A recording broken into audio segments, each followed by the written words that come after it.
Fala pessoal, aqui é Felipe Nóbrega e hoje o Neuro do Zero quer te convidar a adentrar na sala de emergência. Imagina você de plantão numa sala de emergência e chega um paciente neurológico. E esse paciente neurológico ele apresenta a síndrome da hipertensão intracraniana. Primeiro, o primeiro papel importante é que você identifique. E para você identificá-la, obviamente, você precisa conhecê-la. Então, o paciente com síndrome de hipertensão intracraniana, ele vai apresentar, num primeiro momento, rebaixamento do nível de consciência. E aí, varia em relação, por exemplo, à escala de Glasgow. O paciente pode chegar em coma, pode chegar apenas sonolento, vai depender da etiologia. Porque você sabe que várias causas podem levar à hipertensão intracraniana. O paciente com um AVC isquêmico, o paciente com AVC hemorrágico, um paciente com tumor cerebral, um paciente de causas infecciosas, de causas inflamatórias. Ou seja, a gente tem diversas etiologias para isso. Mas o paciente, além do rebaixamento do nível de consciência, ele pode, por exemplo, relatar uma cefaleia de forte intensidade. Ele pode também apresentar ali vômitos em jato, apresentar no fundo de olho papiledema. O paciente ele pode também apresentar a síndrome de Cushing, ou seja, hipertensão, bradicardia e arritmia respiratória. Então, a síndrome da hipertensão intracraniana vai variar aí de etiologia para etiologia, em relação à sua intensidade. Além disso, ele pode apresentar também déficits neurológicos focais. Então, para isso, você tem que estar atento a esses sinais e sintomas que compõem a síndrome da hipertensão intracraniana. E o que eu quero convidar vocês hoje é para a gente discutir o que a gente chama de tempo zero. O que é tempo zero? É o paciente que chega na sala de emergência, você faz o primeiro atendimento, reconhece a síndrome de hipertensão intracraniana e a partir daquele momento, ali é o tempo zero. É claro que nós vamos ter tempo zero, tempo um, tempo 2, tempo 3, mas que a gente organize o nosso pensamento, que a gente organize o nosso atendimento, você precisa ter um marco zero. O que você pensar naquele primeiro momento? Porque, concordam? Se você está na emergência, naquele primeiro momento, você não sabe a etiologia. Você não tem visão de raio-x. Você não sabe a etiologia daquele. Você não tem como, por exemplo, diferenciar clinicamente um AVC isquêmico de um AVC hemorrágico. Você precisa de uma neuroimagem. Clinicamente, você não diferencia. Então, pessoal, naquele primeiro momento, na chegada do paciente, você não sabe, na grande maioria das vezes, aí, a etiologia. Mas o que você sabe, o que você tem certeza por aprender a reconhecer é a hipertensão intracraniana. Então, hoje, a gente vai se deter ao tempo zero. O que pensar num primeiro momento diante de um paciente com síndrome de hipertensão intracraniana? Então, vamos lá. Primeiro de tudo, a gente tem o que a gente chama do ABC. Isso vocês sabem. Obviamente, pessoal, num primeiro momento, ali você não vai ficar ali preocupado com a avaliação neurológica. O importante ali é a patência da via aérea. O importante ali é a ventilação. O importante ali é a circulação, é a estabilidade hemodinâmica. Então, naquele momento, muitas das vezes, dependendo da causa, o seu paciente já está comatoso, já está com uma escala de coma de Glasgow menor ou igual a 8, já tem indicação de intubação orotraqueal, ou de repente ele já está ou seja, ele rebaixou, vômitos em jato, broncoaspirou, já está em insuficiência respiratória. Então, nesse momento, primeiro passo, estabilidade clínica, patência de via aérea, ventilação, manter, favorecer ao paciente que isso esteja garantido. O segundo passo é, esse paciente com hipertensão intracraniana, você tem que observar a cabeceira, exatamente. A cabeceira, no tempo zero, um paciente com hipertensão intracraniana, ele não pode estar com cabeceira baixa. A cabeceira desse paciente tem que estar elevada. Você tem que garantir a cabeceira desse paciente entre 30 e 45 graus, para facilitar ali a drenagem venosa. Porque lembre, a hipertensão intracraniana, lembra da doutrina de Monro-Kelly? onde você tem 80% de parênquima, 10% de líquor e 10% de sangue. Se você eleva a cabeceira, você favorece a drenagem venosa e isso diminui a pressão intracraniana daquele paciente, quando comparado se ele tiver, por exemplo, com a cabeceira 0 grau. Uma medida simples, mas que muitas vezes é passada batida. A outra medida no tempo zero é em relação à posição da cabeça. Esse paciente, intubado ou não intubado, a ideia é você manter a cabeça alinhada. Evite que o paciente gire a cabeça ou incline a cabeça lateralmente. Mais uma vez, para favorecer a drenagem venosa. Então, o paciente cabeceira elevada e posição da cabeça centrada. Questões simples, mas que muitas das vezes também é deixada de lado. O que mais nós temos no tempo zero?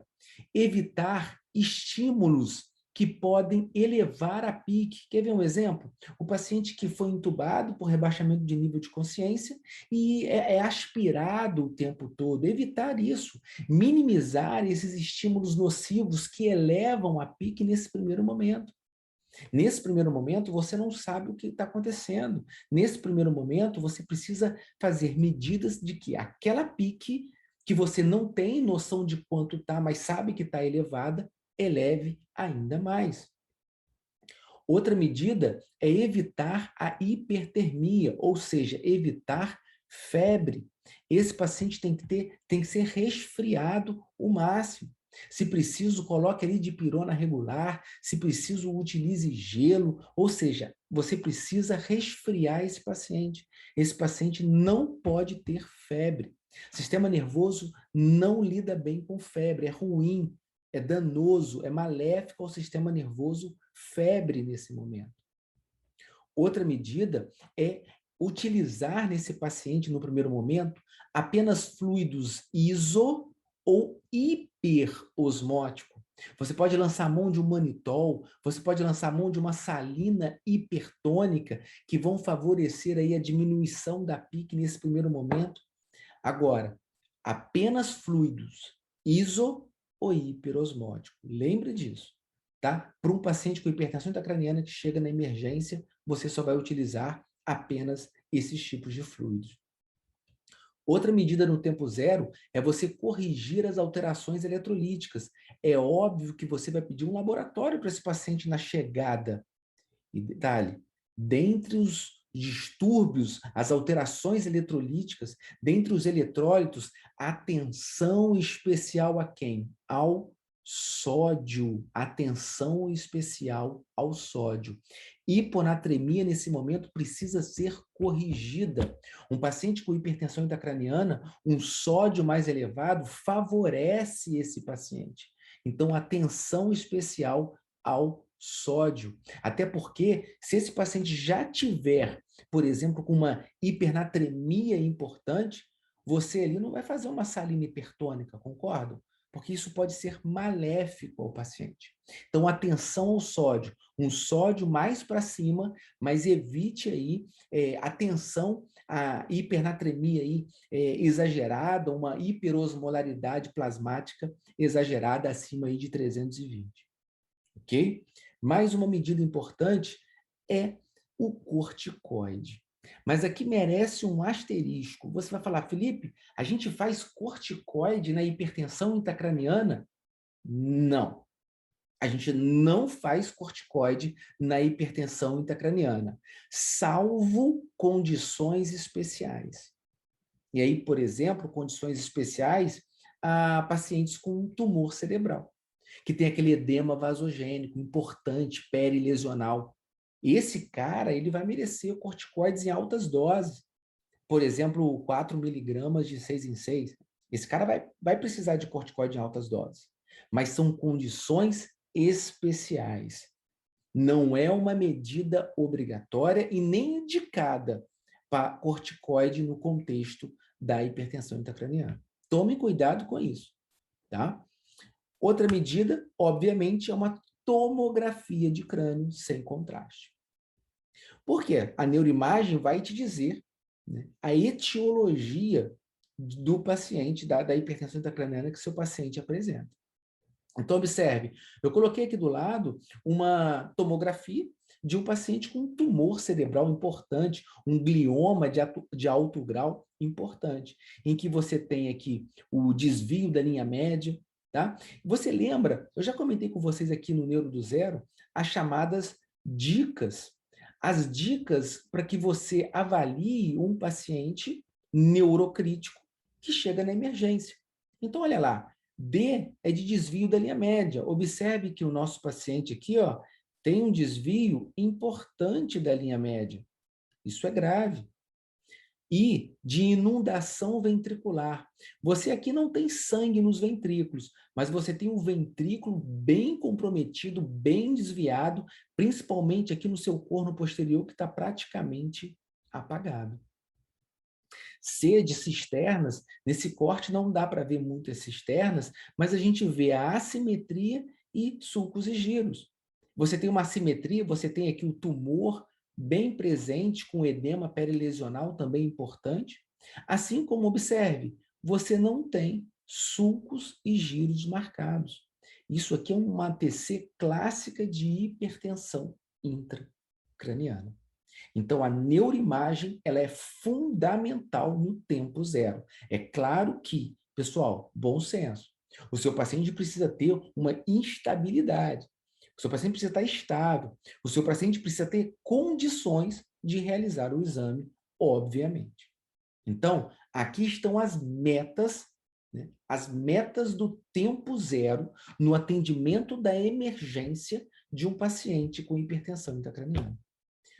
ABC, cabeceira 30, acima de 30 graus, 30 a 45 graus, posição da cabeça centrada, evitar estímulos nocivos que aumentem a pique, evite hipertermia, apenas fluidos iso ou hiperosmóticos, como manitol e a salina hipertônica, corrige as alterações hidroeletrolíticas, principalmente o sódio. O sódio tem que estar mais para alto, mas se já estiver muito alto, cuidado com a hiperosmolaridade plasmática. Corticoide é de rotina? Não é de rotina, apenas para condições especiais. Merece destaque os tumores cerebrais com edema perilesional vasogênico. E, claramente, no tempo zero, você precisa de uma neuroimagem mais acessível e mais rápido, tomografia computadorizada sem contraste. Porque a neuroimagem vai te ajudar a saber a etiologia da hipertensão intracraniana. Então, eu espero que tenha ficado claro o tempo zero no atendimento na sala de emergência de um paciente com hipertensão intracraniana. É isso, pessoal. Espero que vocês tenham gostado. E, mais uma vez aqui, Neuro do Zero, na sala de emergência com você. Um grande abraço.